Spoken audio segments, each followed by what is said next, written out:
Hello, myself Mr. Hemant Pandey. So let's start with the next practical of the EEC.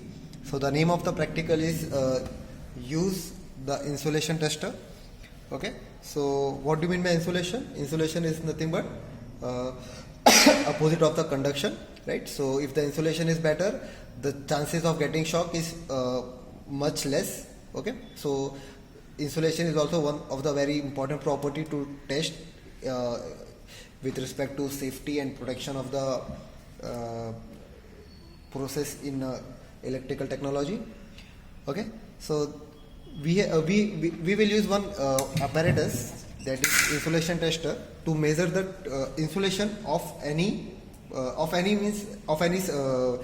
product, right? Here we will use a DC motor. So before that, let's see some knowledge about the insulation tester. So the insulation resistance between all the conductor and the earth is measured with the help of the 500 volt megarar mega ohm meter as an insulation tester. It is described that the insulation resistance should be less than 1 mega ohm for the entire installation. Okay, so it means the insulation should be less than 1 mega ohm. 1 mega ohm means 1 ohm into 10 raised to 6, right? So that much resistance should be there for the insulation. Okay, now, so this is our insulation tester. Yes, as you can see, this is the application, this is the device to measure the insulation tester. This is a 2 terminal. Okay, so whatever the insulation we have to measure, we will connect it between these two things, and we will just rotate it this, just like the earth tester, and we will get the reading here. Okay, we will get the reading here. Okay, so you can see here it is written in mega ohm, right? Mega ohm. Okay, so let's perform one by one and see. Okay, so this is our DC motor on which we have to measure the this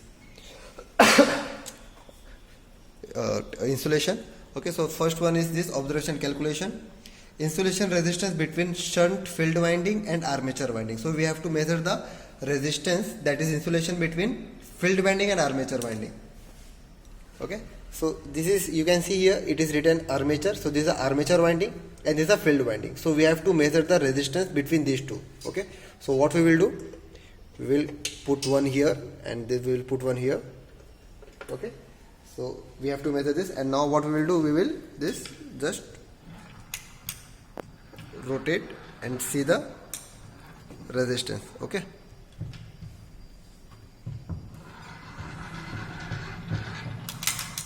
okay, so we can see it's going around